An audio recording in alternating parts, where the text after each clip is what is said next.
The silence in the CO mansion was deafening. 8-year-old Hana stood in the marble foyer, her small hand gripping the navy fabric of Amara's uniform, while her father, one of Los Angeles's most feared Korean Mafia bosses, stared at them both in complete shock. "I choose Amara," the girl had just announced, her voice clear and unwavering. Kang Jun-seo blinked hard.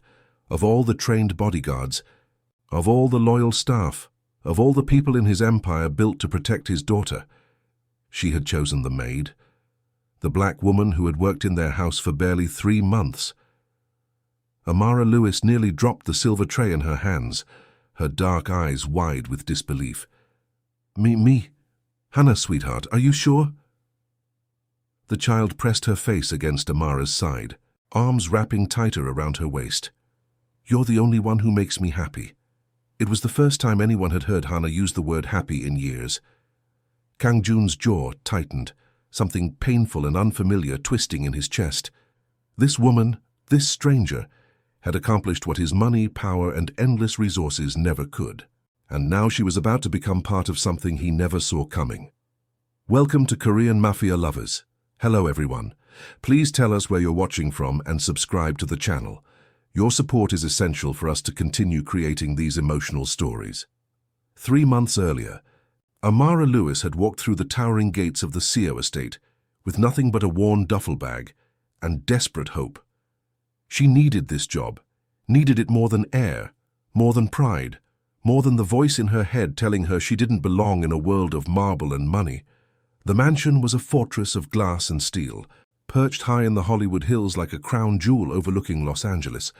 Every surface gleamed, every corner held shadows, and every person who worked there moved with the careful precision of someone who understood that one mistake could cost them everything. Amara understood that feeling intimately. At 28, she had learned to navigate spaces where she wasn't wanted. Growing up in South Central LA, working her way through community college while caring for her sick grandmother, taking whatever jobs would pay the bills, she had developed an armor of quiet dignity that served her well. She worked hard, kept her head down, and never expected kindness from the world. But she gave it anyway. Yuri Cho, the head housekeeper, had been blunt during the interview. "Mr. CO values discretion above all else. You see nothing, hear nothing, speak to no one outside this house about what happens here. The pay is excellent, but the expectations are absolute." Amara had nodded, understanding the unspoken truth. Kang Jun-seo wasn't just wealthy. He was dangerous, the kind of man whose business dealings happened in shadows, whose enemies disappeared, whose very name made people lower their voices. She had taken the job anyway. Her grandmother's medical bills wouldn't pay themselves. The first time she saw Hana Seo, the girl was sitting alone in a playroom the size of most people's apartments, surrounded by toys that looked like they'd never been touched. 8 years old, with long black hair and her father's sharp features, she was drawing in a sketchbook with the focused intensity of someone much older. "Hello," Amara had said softly, not wanting to startle her. Hana looked up with eyes that held too much wariness for a child. "Are you the new maid?" "I am. My name is Amara. What's yours?" "Hana." The girl studied her carefully. "How long will you stay?" The question caught Amara off guard. I'm planning to stay as long as I can. Why do you ask?" Hana shrugged, returning to her drawing. "They always leave." Something in those 3 words broke Amara's heart. She crouched down to Hana's level, ignoring the expensive rug beneath her knees. "What are you drawing?"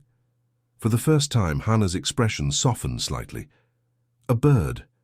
But it doesn't look right." Amara studied the sketch. It was actually quite good for an 8-year-old. "It's beautiful. You know what might help? If you imagine the bird is about to fly somewhere wonderful, where would it go?" Hana considered this seriously. "Maybe.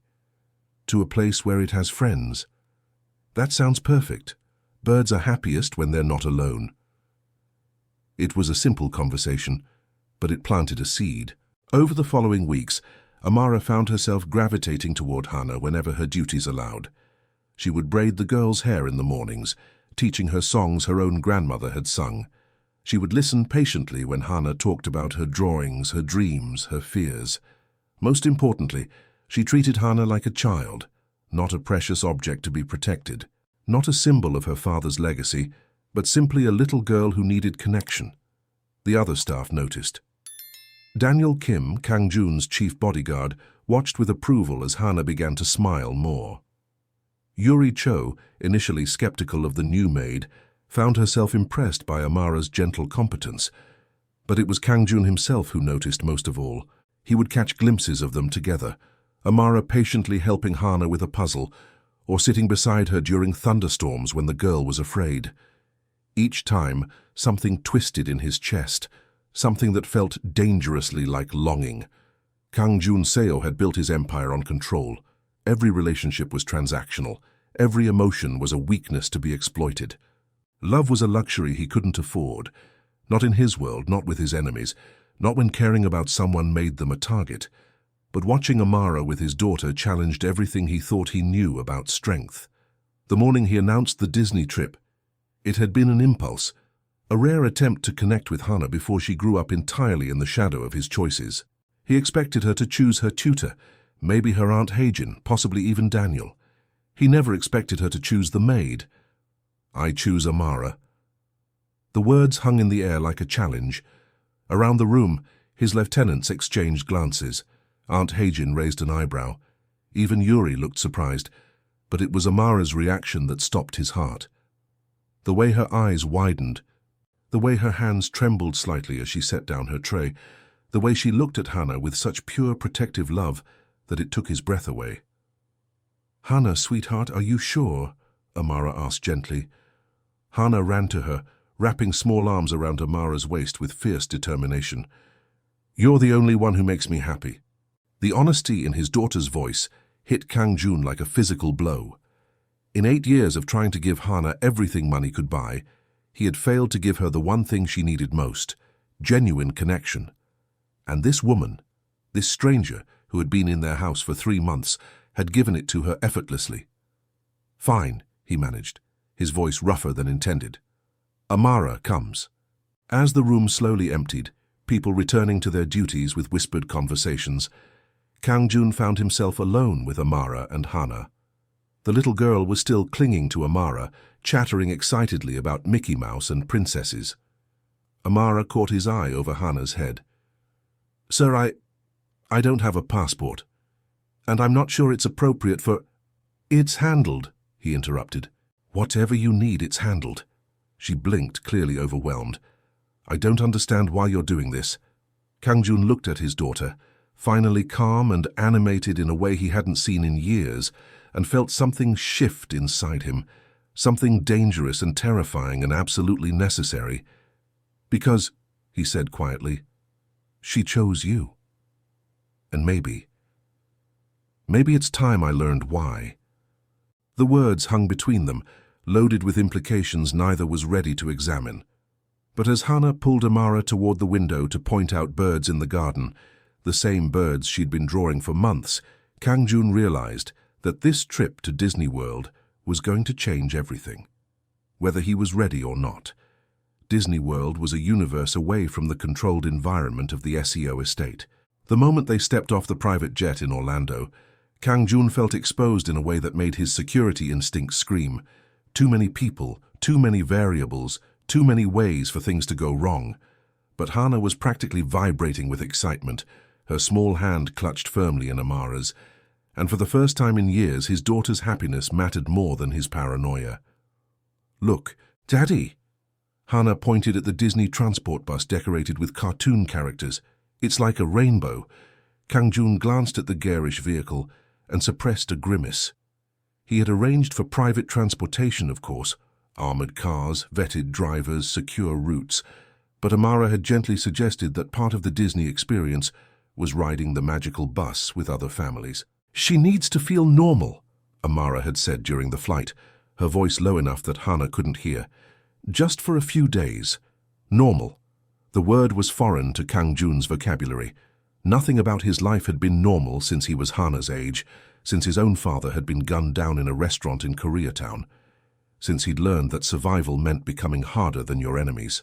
But watching Hana's face light up as they boarded the bus with other excited families, He began to understand what Amara meant. The Grand Floridian Resort was the kind of luxury Kang Jun was accustomed to: marble lobbies, crystal chandeliers, staff who moved with practiced discretion. He had booked the presidential suite naturally, with connecting rooms for security and Amara. "This is like a palace," Hana gasped, running to the floor-to-ceiling windows overlooking the Magic Kingdom.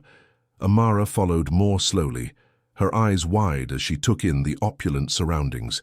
Kang Jun watched her reaction carefully, noting the way she touched surfaces gently, as if afraid she might break something. It reminded him that for all her quiet confidence with Hana, she was still a woman from South-Central LA who had probably never stayed anywhere more luxurious than a Motel 6. "Your room is through there," he said, gesturing toward one of the connecting doors. Amara shook her head. "I should stay with Hana, in case she needs anything during the night. There's a daybed in her room," he replied, "but you have your own space if you want privacy."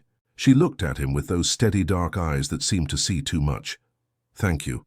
You didn't have to—" "Yes, I did." The words came out more forcefully than he intended. "Hana chose you. That means you're under my protection now." Something flickered across Amara's face. Surprise, maybe even a hint of fear. She was smart enough to understand what being under a man like Kang Jun Seo's protection meant. It wasn't just about luxury accommodations and private jets. It was about entering a world where loyalty was everything and betrayal was unforgivable. "I would never hurt her," Amara said quietly. "I know." And he did know, with a certainty that surprised him. "If I thought otherwise, you wouldn't be here." That first day in the Magic Kingdom tested every assumption Kang Jun had about parenting, about control, about what his daughter needed. He had arranged VIP tours, private character meet and greets, reserved viewing areas for parades, everything money could buy to ensure Hana's comfort and safety. But Hana wanted none of it. She wanted to wait in line like other children. She wanted to ride the small, gentle rides that other kids her age enjoyed.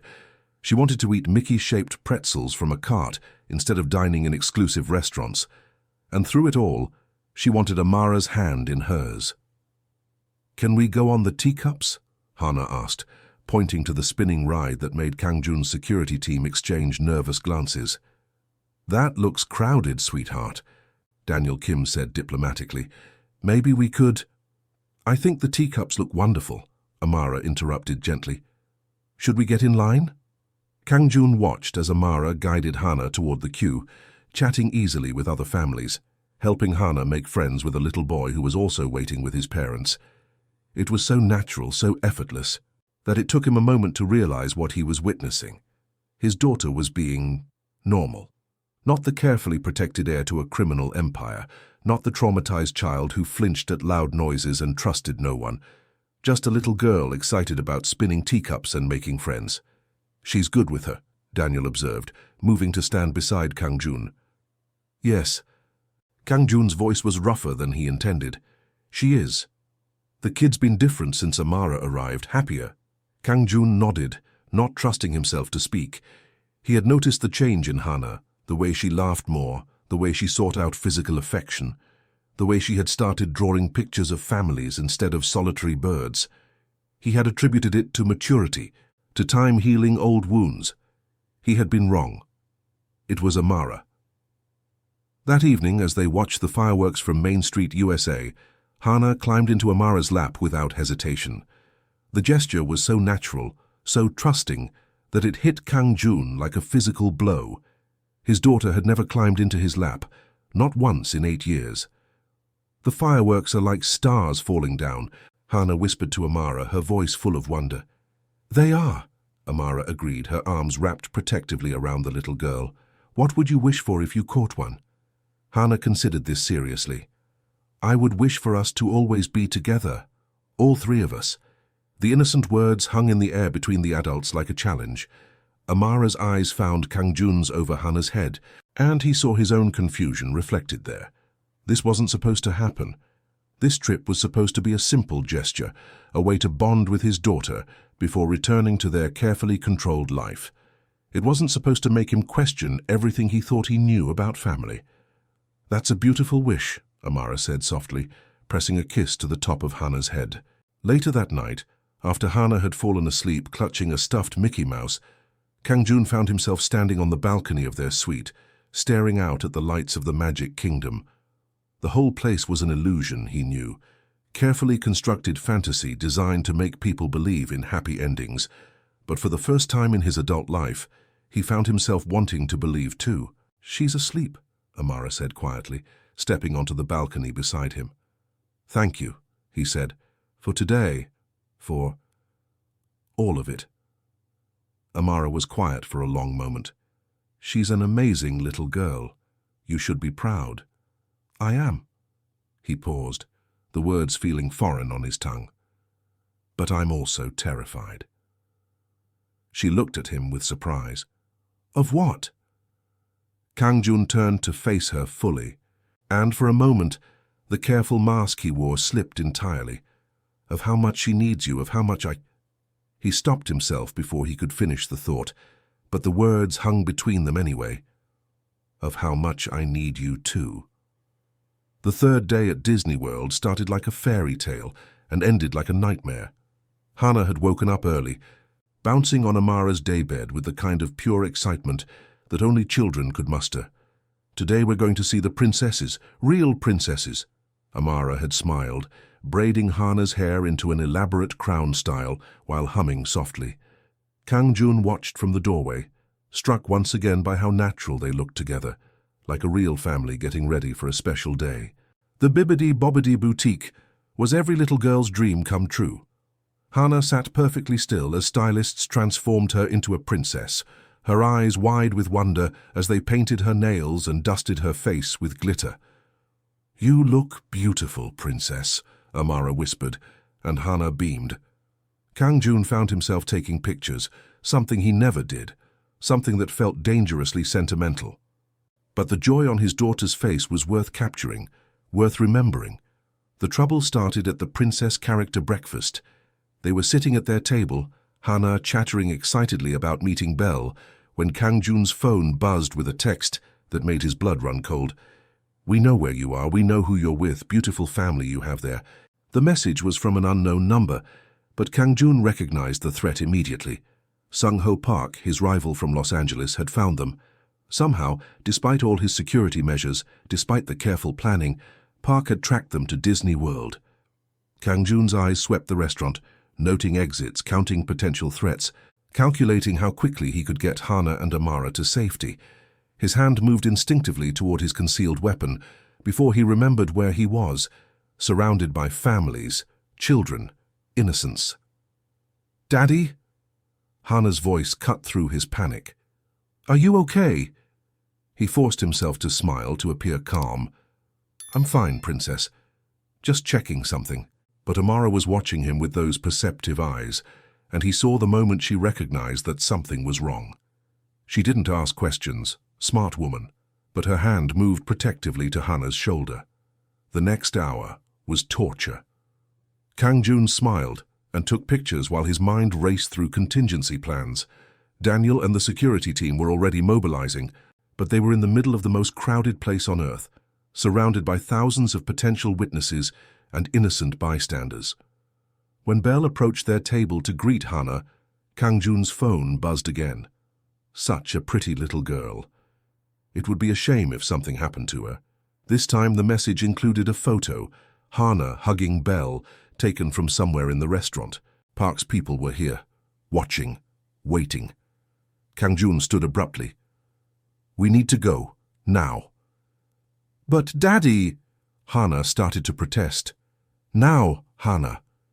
His voice was sharper than he intended, and he saw his daughter flinch. Amara stood smoothly, her hand finding Hannah's. "Come on, sweetheart. Let's go back to the hotel and you can show me all your princess pictures." As they made their way through the crowded restaurant, Kang-jun's trained eyes caught movement.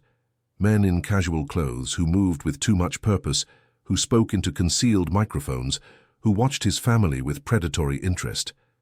They made it to the hotel, but barely. Daniel met them in the lobby with grim news. 3 vehicles spotted outside the resort. Park's people, definitely. They're not trying to hide anymore. In the safety of their suite, with security posted outside, Kang Jun finally allowed himself to breathe. But the relief was short-lived. "What's happening?"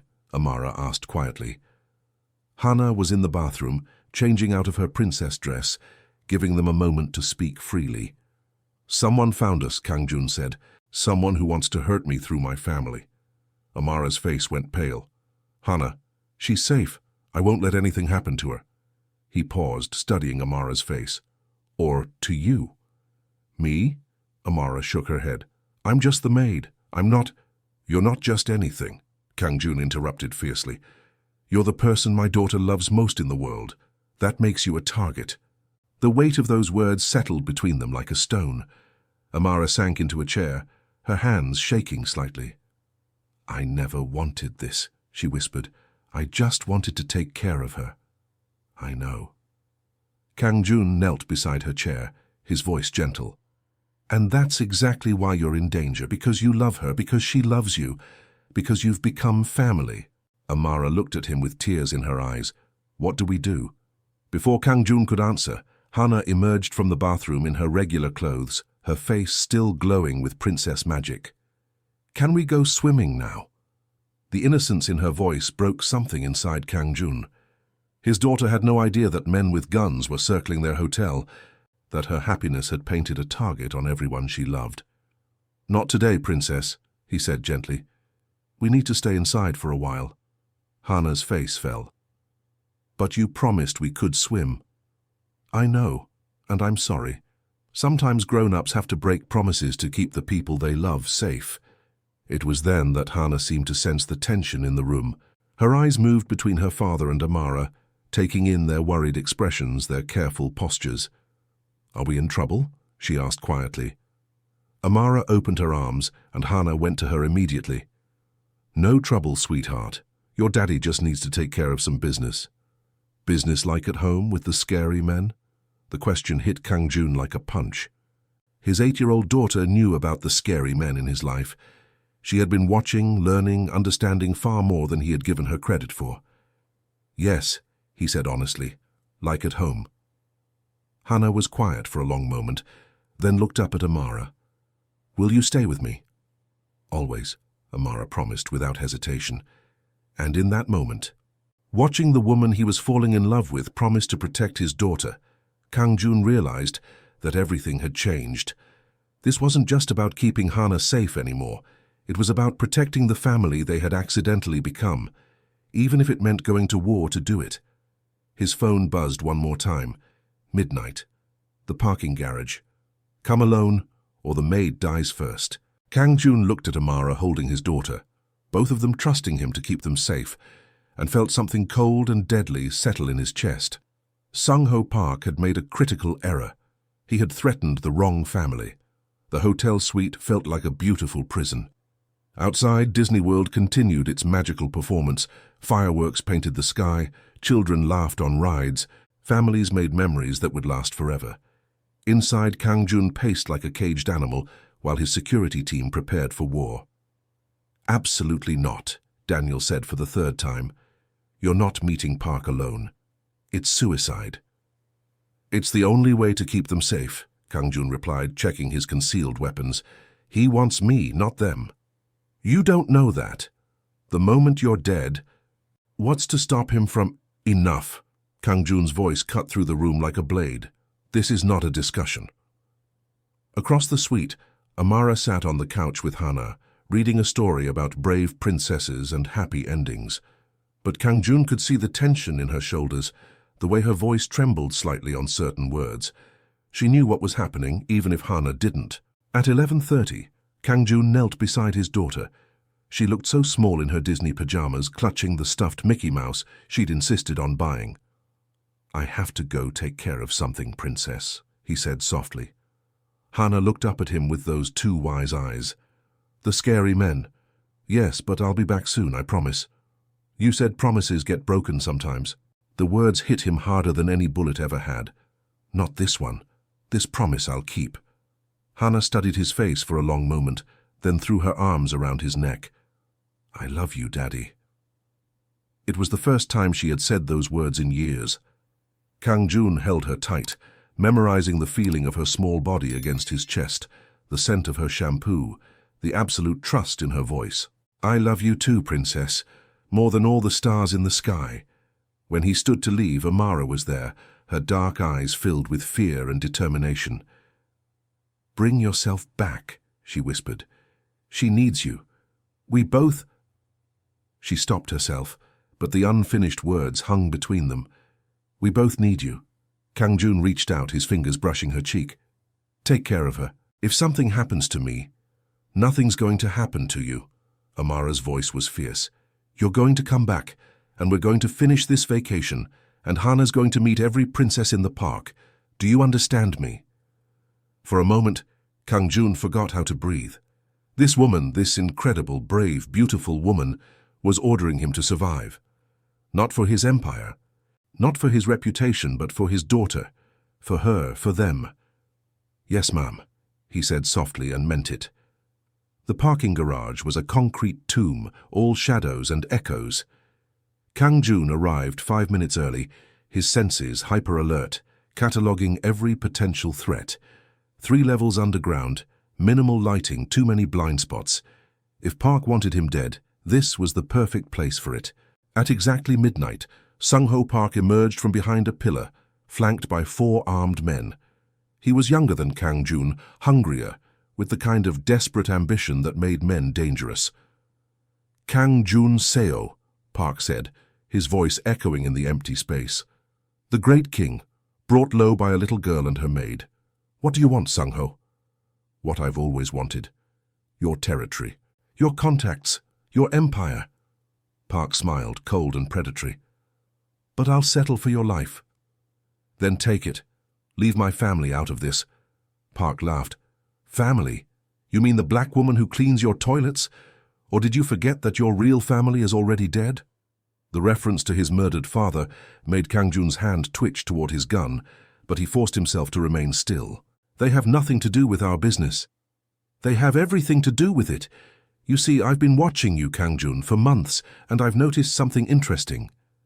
Park began to circle him slowly, like a shark scenting blood. "The great Kang Jun Seo, who never showed weakness, who never cared about anything except power, has fallen in love." The words hit their mark. Kang Jun's carefully controlled expression flickered for just a moment, but it was enough. "There it is," Park said triumphantly. "The truth you won't even admit to yourself. You love her, the maid, and that little girl thinks of her as a mother. How touching. Get to the point. The point is leverage. Kill me and my men kill them. Let me walk away, and I'll let you keep your precious family for now." It was a trap, and they both knew it. Park would never let them live, not when their existence gave him power over Kang Jun. But he was offering time, and time was what Kang Jun needed. "What are your terms? You retire completely. Turn over your operations to me and disappear.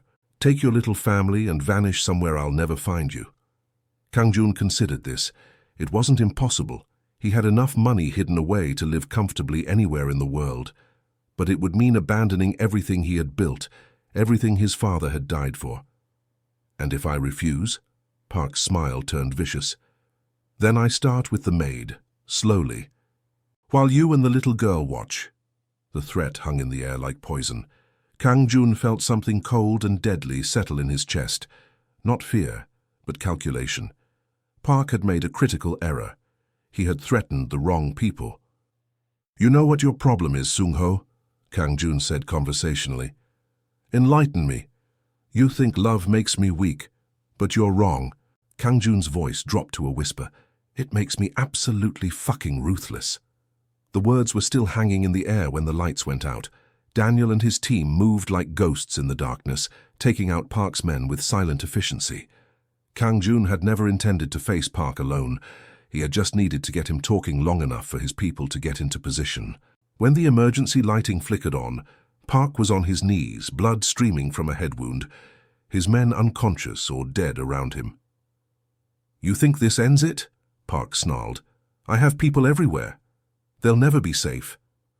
Kang Jun knelt beside him, his voice calm and certain. "You're right. They'll never be safe as long as you're alive." The single gunshot echoed through the parking garage like thunder. 30 minutes later, Kang-jun walked back into the hotel suite to find Amara pacing frantically while Hana slept on the couch. "Thank God," Amara breathed, running to him. "I was so scared." He caught her in his arms, holding her tight against his chest. "It's over. We're safe. All of us. Promise?" "Promise." But even as he said the words, Kang-jun knew that nothing would ever be the same. Tonight had changed everything. Tonight, he had chosen love over empire, family over power. And for the first time in his life, it felt like the right choice. The morning after the confrontation, Disney World looked different to Kang-jun. The colors seemed brighter, the laughter louder, the magic more real.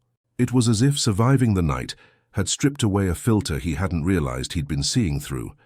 Hana woke up chattering about princess breakfast and character meet and greets, blissfully unaware that her father had killed a man to keep her safe. Watching her bounce around the suite in her pajamas, Kang-jun felt the weight of his choices settle into something that felt surprisingly like peace. "Can we really do everything today?" Hana asked, climbing onto his lap with her stuffed Mickey Mouse. "All the rides? All the princesses?" "Everything," Kang-jun promised, pressing a kiss to the top of her head. "Whatever you want, princess." Amara emerged from the bathroom, her natural curls loose around her shoulders, wearing a simple sundress that made her look younger, softer. When their eyes met across the room, something passed between them, an understanding that everything had changed, that they had crossed a line they could never uncross. "Good morning," she said softly. "Good morning." His voice was rougher than he intended, weighted with everything he wanted to say but couldn't, not with Hana listening. The day that followed was pure magic. They rode every ride Hana wanted to try, met every character she dreamed of meeting, ate Mickey-shaped everything until they were all slightly sick from sugar and joy. Kang-jun found himself laughing, actually laughing, as Hana dragged them from attraction to attraction with boundless energy. But it was the quiet moments that undid him completely. Watching Amara braid flowers into Hana's hair while they waited for the parade. Seeing his daughter fall asleep against Amara's shoulder during the boat ride through It's a Small World. The way Amara's hand found his when Hana wasn't looking, her fingers intertwining with his like they belonged there. That evening, they sat on the balcony of their suite watching the fireworks paint the sky in brilliant colors. Hana was curled in Amara's lap, half asleep but fighting to stay awake for every last moment of magic. "This was the best day ever," Hana mumbled against Amara's shoulder. "Can we stay here forever?" Amara's eyes found Kang-jun's over the little girl's head. "Wouldn't that be nice?" "We could," Kang-jun said quietly, "if that's what you wanted." Both Amara and Hana looked at him with surprise. "Really?" Hana asked, suddenly wide awake. "Really? We could live anywhere you want, princess. Do anything that makes you happy." It was true. With Park dead and his operations dissolved, Kang-jun was free in a way he hadn't been since childhood, free to choose a different life, a better life, for all of them. "I want to live wherever Amara is," Hana said simply. The words hung in the air like a challenge. Amara's breath caught, her dark eyes wide with something that looked like hope and terror in equal measure. "Hana, sweetheart," she started. "I want that too," Kang-jun interrupted, his voice steady and certain. "I want us to be a family. A real family." Amara stared at him. "You don't know what you're saying." "I know exactly what I'm saying." He moved closer, his hand covering hers where it rested on Hana's back. "I'm saying I love you. Both of you. I'm saying I want to wake up every morning and see you braiding her hair. I want to teach her to drive while you worry from the passenger seat. I want to walk her down the aisle someday and know that she had a mother who loved her unconditionally." Tears were streaming down Amara's face now. "Kang-jun, I'm saying I want to grow old with you.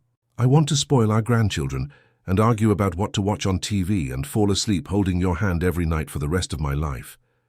Hana sat up, looking between them with the serious expression she got when she was trying to understand something important. "Are you asking Amara to marry us?" The innocent question made both adults laugh through their tears. "Yes, princess," Kang-jun said, his eyes never leaving Amara's face. "I'm asking Amara to marry us." "And what if she says no?" Hana asked. Kang-jun felt his heart stop for a moment, waiting for Amara's answer. "Then I would be the biggest fool in the world," Amara whispered, "because I love you both more than I ever thought possible." Hana cheered, throwing her arms around both of them. "We're going to be a real family." As fireworks exploded overhead and his daughter laughed with pure joy, Kang-jun held the two most important people in his world and felt something he had never experienced before: complete happiness. "There's just one thing," Amara said, her voice muffled against his shoulder. "Anything. I want a small wedding, just us and maybe a few close friends. Nothing fancy or intimidating." Kang-jun smiled. "Whatever you want. Though I should warn you, Hana's going to want to be the flower girl. And the maid of honor," Hana added seriously, "and I want to help pick the dress." "It's a deal," Amara laughed. Later that night, after Hana had finally fallen asleep clutching her Mickey Mouse and dreaming of princesses, Kang-jun and Amara sat together on the balcony, her head on his shoulder, his arms wrapped around her. "Are you sure about this?" she asked quietly. "Your world, your life, it's dangerous, complicated." "My old life was dangerous," he corrected. "This is my new life, our life, and I'll spend every day making sure it's safe and simple and full of love." "What about your business, your empire?" "Gone, dissolved. I meant what I said. We can live anywhere, be anything. I have enough money saved that we'll never have to worry about anything except making Hana happy." Amara was quiet for a long moment. "I never imagined this, any of this. 3 months ago I was just trying to pay my grandmother's medical bills." "How is she?" "Better. The surgery was successful. She's going to be fine." Amara smiled. "She's going to love you, and she's going to spoil Hana absolutely rotten. I can't wait to meet her." They sat in comfortable silence, watching the last of the fireworks fade from the sky. Tomorrow they would fly back to Los Angeles, but everything would be different. They would pack up the mansion, sell it, start fresh somewhere new. Maybe a house with a big backyard where Hana could play. Maybe near the ocean, where they could walk on the beach and build sandcastles and watch sunsets together. "Kang-jun?" Amara's voice was soft in the darkness. "Yes? Thank you. For what?" "For choosing us. For choosing love." He pressed a kiss to the top of her head, breathing in the scent of her shampoo, the warmth of her skin. "Thank you," he said, "for teaching me what love really means." In the distance, the magic kingdom settled into quiet slumber, its lights twinkling like stars. And in their suite, high above it all, a Mafia boss, a maid, and a little girl who had brought them together slept peacefully, dreaming of happily ever after. For the first time in any of their lives, those dreams felt possible. Years later, in a house by the ocean in San Diego, Amara Seo stood in the kitchen making breakfast while her husband read the morning paper, and their daughter, now 16, complained about her curfew. "But Mom, everyone else gets to stay out until midnight." "Everyone else doesn't have a father who used to be in the Mafia," Kang-jun said mildly, not looking up from his paper. "Former Mafia," Hana corrected. "You're a boring businessman now." "The most boring," he agreed with a smile. Amara laughed, flipping pancakes while watching her family banter. The years had been kind to them. Kang-jun had built a legitimate business empire. Hana had grown into a confident, artistic teenager. And Amara had finished her degree and opened a small art therapy practice for children. They had kept their promise to return to Disney World every year, watching Hana grow from a shy 8-year-old into a young woman who still insisted on riding the teacups just for old time's sake. "Remember when you chose me for that first Disney trip?" Amara asked, wrapping her arms around Hana from behind. Hana leaned into her mother's embrace. "Best decision I ever made." "Mine too," Kang-jun said softly, and meant it with his whole heart. "Thank you for staying until the end. Korean Mafia Lovers has many more incredible stories. Don't forget to subscribe because your support helps us continue creating these emotional journeys."